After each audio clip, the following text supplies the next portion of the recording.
Hi guys, welcome back to Claire Minded. My name is Claire and I'm so stoked for this video today because I think it is so important. Ayurvedic digestion tips for gas, bloating, heartburn, indigestion, acid reflux, sluggishness, pretty much every digestive discomfort we're going to be targeting in this video with some Ayurvedic tips for your digestion.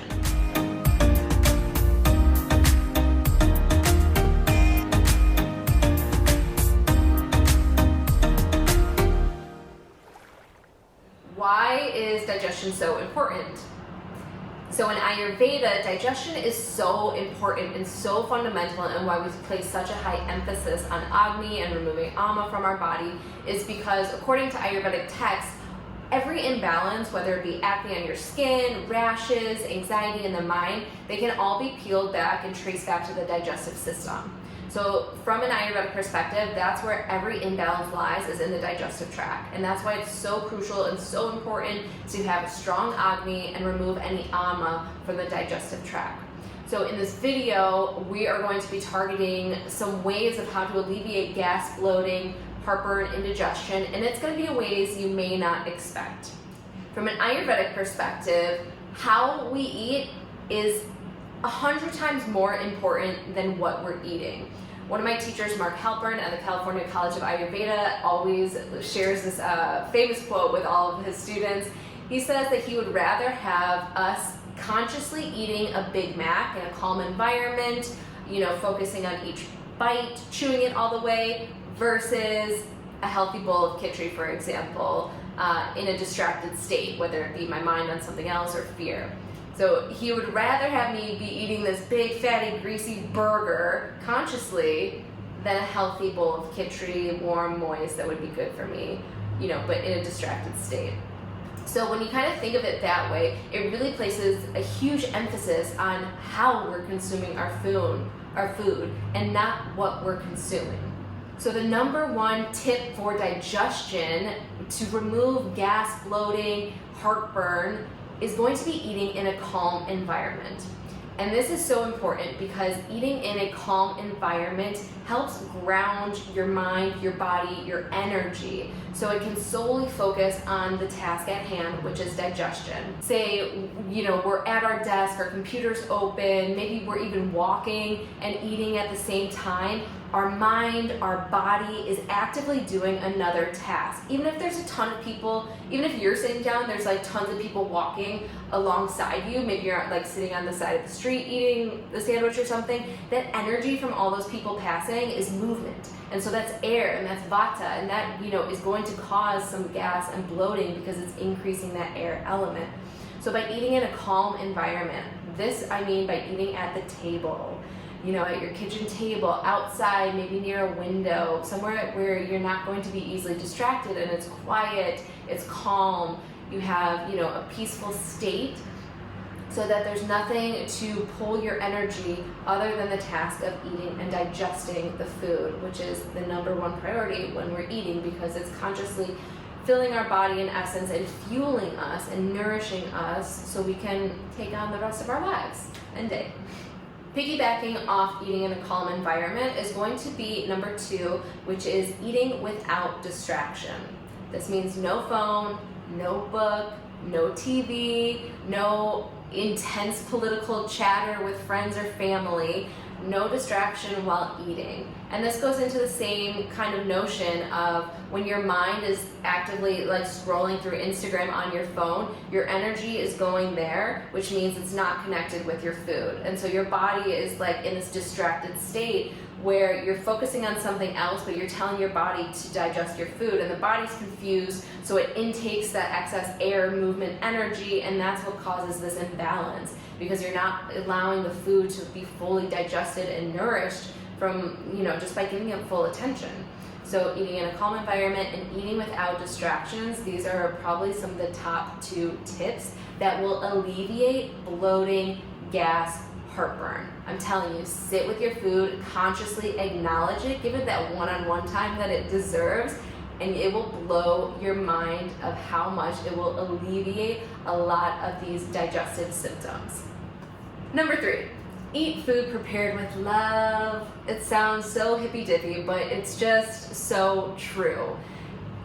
Come back to the energy state. Like, we're consuming energy from all angles. And imagine you prepared a peanut butter sandwich with banana in it, after like an angry argument with your partner or your friend, and you're in a huff, and you're just slamming that peanut butter on that bread and on the banana, and you're just like angrily putting it in a eco-friendly container so you can bring it with you, and then consuming that sandwich with all that energy and negativity and anger that you had while making that sandwich, versus consciously taking out the bread that you bought at the bakery, opening it up with like a special knife, creating a little ritual out of it, applying some peanut butter on it, consciously swaying it, maybe even adding a little bit of design, maybe organizing the bananas, and you're consciously preparing this like loving peanut butter sandwich.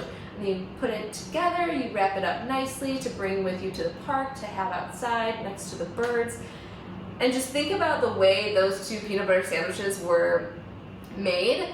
Which one would you rather be consuming?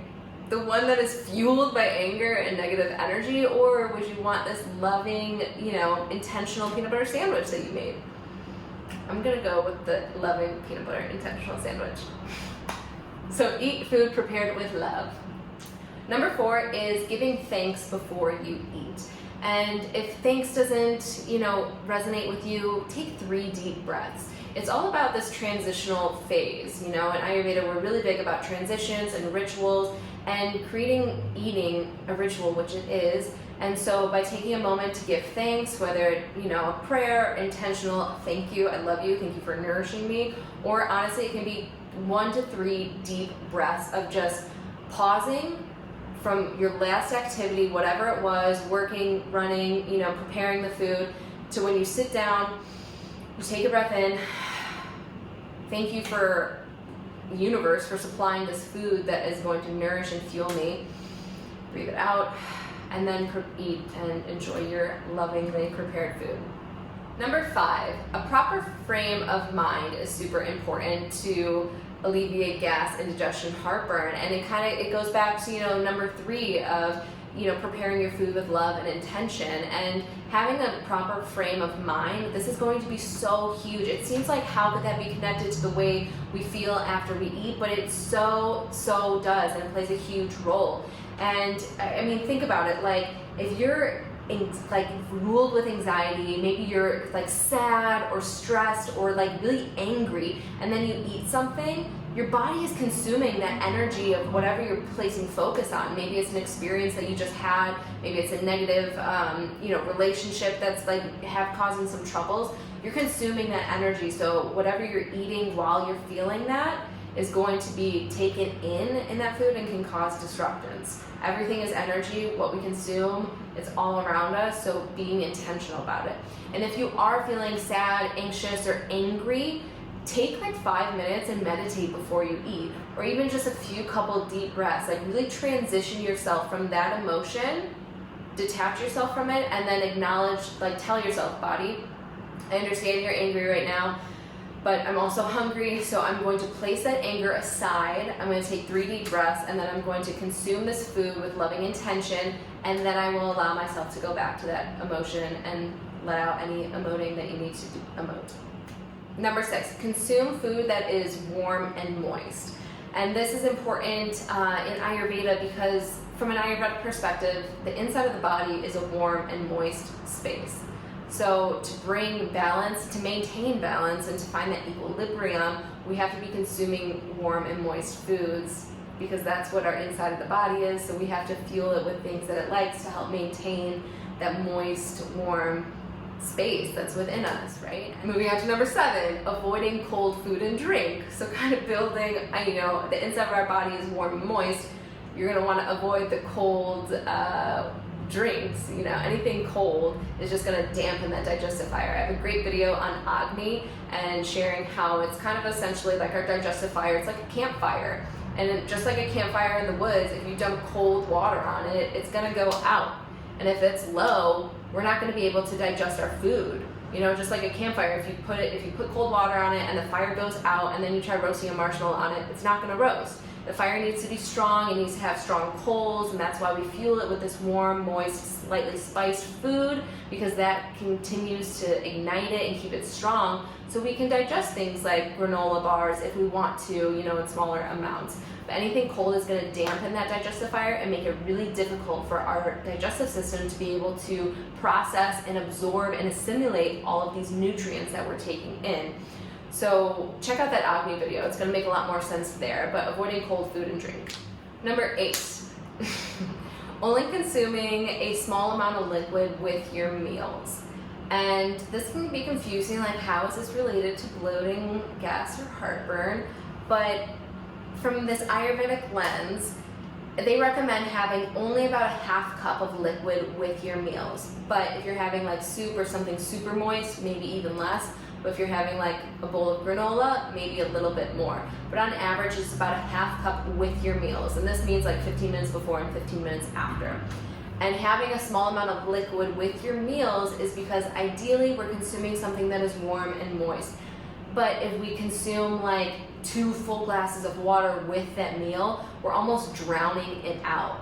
So there's like too much liquid, like our food is in like a pool inside of our stomach. So it's trying to process the liquid, the water that we consumed, or whatever kind of liquid or beverage that you're drinking, and then also trying to absorb the nutrients of the food. It floods it out, so our body isn't able to absorb and assimilate those nutrients as well. So Ayurveda recommends only a half cup of liquid, average, you know, this can vary, with your meals.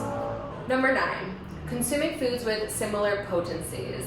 And you can check out my video on proper food combining from an Ayurvedic lens. This will help kind of give more direction on this specific notion. But, you know, ideally eating like warm food with warm food and colder food with cold food.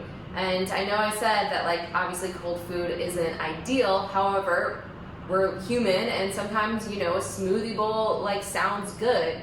But having like a smoothie bowl with like a warm banana bread, for example, something that's warm versus something that's cold, don't really mix well together. It's just, they're conflicting. Number 10, and arguably maybe one of the most important ones besides eating in a calm environment and without distraction, is chew your food all the way. Chew your food. This I will beat into the ground because this one is so crucial, especially if you're dealing with gas, bloating, indigestion. This Ayurvedic digestive tip is like numero uno. Chewing your food all the way. And I will give an example. Because chewing your food helps your body digest it, assimilate it, recognize it, like all absorb it into your body and make use of the nutrients. And so imagine you're having a carrot stick. You take a couple bites, you're chomping away, you break it down, yeah, but maybe there's just like still a few chunks kind of roaming around, but it's enough to swallow. And so you do, and so that goes into your digestive tract, your enzymes are trying to break it down, you got like a small little carrot chunk and it's trying to like go at it, but it's taking a little bit longer because it's like, you know, it's still a little bit of a chunk, versus having that carrot stick, but then chewing it until it's all one consistency. Like obnoxiously chewing your food until it's all one consistency. It's like, how could you possibly chew your food 30 times in your mouth? But I challenge you to do it and notice how you feel after. I've had clients, you know, take this recommendation, just this one, just chewing food all the way, and it's made such a huge difference in their elimination and also their digestion. Number 11, only eat until you are 75% full. We all have a 100% full tank that I'm sure we've all pushed to the limits at some point. Ayurveda recommends as a key digestive tip to only eat until you're 75% full. And you know, a lot of people ask me like, well, how will I know? You'll know because you'll be like, am I full? You'll start to question it. Am I full? Then you're gonna take a little bit sip of water, of, you know, what you have left of the half cup while you're consuming your food. You're gonna take a sip of water, room temperature water, not cold. You're gonna let it sit for like 4 minutes. No rush, eating in a calm environment, not trying to run off right after you eat. And then after those 4 minutes, you'll be able to decipher if you're full enough or if you need to take in a little bit more food. you will know. Number 12, the last one, is waiting 3 hours between each meal. From an Ayurvedic perspective, it takes about 3 hours to fully digest your previous meal, and so we want our previous meal to be fully digested before we take in anything else, because if our body's still trying to digest one meal and then we put more food on top of it, it's like overload, and it's going higher than that 75% full average, and it's too much for the body to handle. So ideally this means no snacking, unfortunately. And if you're like, I'm such a snacking person, totally cool. Maybe that a lot of vatas are like snacky type people, but this still means that you can kind of wait every 3 hours, if only 2.5. But you want to give yourself a good amount of time in between each meal to make sure it's all digested. If you're eating smaller meals, maybe it does go down to like 2 hours, but it's consciously giving your body enough time to fully digest those meals. So these were 12 Ayurvedic digestive tips for gas, bloating, indigestion, heartburn, all the icky things, all the digestive imbalances. I'm telling you, this isn't directly related to the food you eat, but it so is, because it's how you're consuming it. How we consume our food is way more important than what we are consuming. So I hope you guys are able to take these digestive tips and put them into practice. I recommend not trying to do all of them at once. Please do not do all of these at once and think you have to change the world tomorrow. You do not. I highly recommend taking one tip that you heard in this video and implementing it for 1 week. And if that feels good after 1 week and you want to keep doing it, maybe adding in a second one and taking it one by one, implementing it into your routine, into your rituals, because that's the way it's going to stick. If you try and take all of these digestive tips and put them in action tomorrow, you're going to do it for a couple weeks, you're going to be like, I'm feeling so great, and then you're going to taper off, because you're going to burn out. You're just like running too hard, so pittas, beware, because you're going to want to do all of them right away. But this can lead to burnout, and you'll just like give them all up, and then it'll go right back to where you started. So I highly recommend taking them one at a time, implementing one each week, and slowly building upon them, and watch your digestion change, and your poops will be amazing. Thank you guys for watching. Again, my name is Claire. This is Claire Minded. Please let me know if you like this video. Subscribe to my page. It really helps. And leave any comments. I love hearing from you guys too, and any videos that you want to see in the future. Oh, and if you haven't already, check out ojasmag.com. I have been working so hard this year on creating a digital magazine for emerging women. It's got all of my favorite things: Ayurveda, holistic health, astrology, wellness, cleanses, cannabis. So many yummy things are in this digital e-mag. So it's in the link below, and I got a special YouTube offer, 40% off. So please check it out. I love it, and love for you guys to give me some feedback too.